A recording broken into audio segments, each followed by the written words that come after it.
ഗുരുവായൂരിലെത്തുമ്പോൾ നമുക്കുണ്ടാവുന്ന ഓരോ കാര്യങ്ങളും ഭഗവാൻ തരുന്ന അനുഭവങ്ങളായിട്ട് നമ്മൾ കണ്ടു കഴിഞ്ഞാൽ നമ്മൾ ഭഗവാനോട് കൂടുതൽ കൂടുതൽ അടുക്കുകയാണല്ലേ. ഗുരുവായൂരിലെ ഓരോ മൺതരിയും ഭഗവാൻ നമുക്കായിട്ട് പ്രസാദമായിട്ട് തരുന്നതാണ് എന്ന് വിചാരിച്ചുകൊണ്ട് അങ്ങനെ ഒരു അനുഭവം എനിക്ക് അയച്ചു തന്നിട്ടുണ്ട്. ഹരേ കൃഷ്ണ.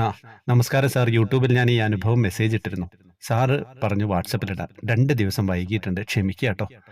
ഇതൊക്കെ കേൾക്കുമ്പോൾ എനിക്കുണ്ടായ ഒരു അനുഭവം പറയണമെന്ന് കുറേ നാളായി മനസ്സിൽ തോന്നുന്നു.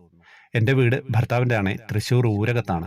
ഒരു വർഷത്തിലും മീതെയായി ഞാനും മക്കളും ഞങ്ങളുടെ കുറച്ച് ബന്ധുക്കളും കൂടി കക്കാട് ഗണപതി ക്ഷേത്രത്തിൽ ദർശനം നടത്തി തിരിച്ച് ഗുരുവായൂർ കൂടി പോകാമെന്ന് പറഞ്ഞ് ട്രാവലിലായിരുന്നു യാത്ര.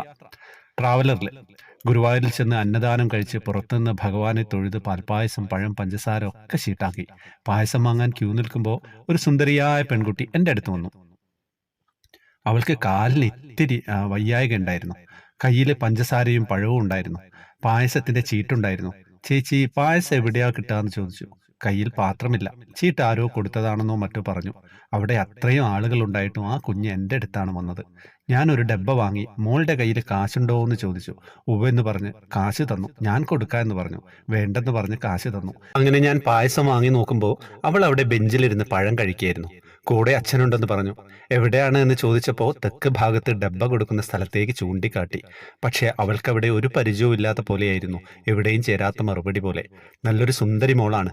പട്ടുപാവാടയും ജാക്കറ്റും ആയിരുന്നു ഇട്ടിരുന്നത്. ഒരു 18 വയസ്സുണ്ടാവുമെന്ന് തോന്നുന്നു. കൂടുതലൊന്നും ചോദിക്കാനും പറയാനും നിൽക്കാൻ പറ്റിയില്ല. കൂടെയുള്ളവർക്ക് ധൃതിയായിരുന്നു. ഇപ്പോഴും അവൾ പറഞ്ഞതൊക്കെ എൻ്റെ മനസ്സിലൊരു ചോദ്യമായി കിടക്കുന്നു. ഞാൻ അവളോട് യാത്ര പറഞ്ഞ് തിരിച്ച് പോകുന്നു. എനിക്കറിയില്ല, ഭഗവാന്റെ ലീലാവിലാസമായിരിക്കാം. ചിലപ്പോൾ അത് കണ്ണനായിരിക്കാം, രാധയായിരിക്കാം, അല്ലെങ്കിൽ ആരാണ് ഭഗവാൻ അല്ലാതെ വേറെ ആരാണ്, ഒന്നും പറയാനില്ല. സത്യം പറഞ്ഞു കഴിഞ്ഞാൽ ഗുരുവായൂരിൽ ഞാൻ പറഞ്ഞില്ലേ, നിങ്ങൾ വന്നു കഴിഞ്ഞാൽ നിങ്ങൾക്കുള്ള ഓരോ മൺതരിയും നിങ്ങൾ ഭഗവാൻ തരുന്ന അനുഗ്രഹമായിട്ട്, അനുഭവമായിട്ട് മനസ്സിൽ കൊണ്ടുവന്നു കഴിഞ്ഞാൽ ഇങ്ങനെയൊക്കെ നിങ്ങൾക്ക് തോന്നും. അനുഭവങ്ങളാണല്ലേ ഗുരുവായൂരിൽ. നല്ല മനസ്സുമായിട്ട് വരിക കേട്ടോ. വേറെ ഒന്നും പറയാനില്ല. ഹരേ കൃഷ്ണ.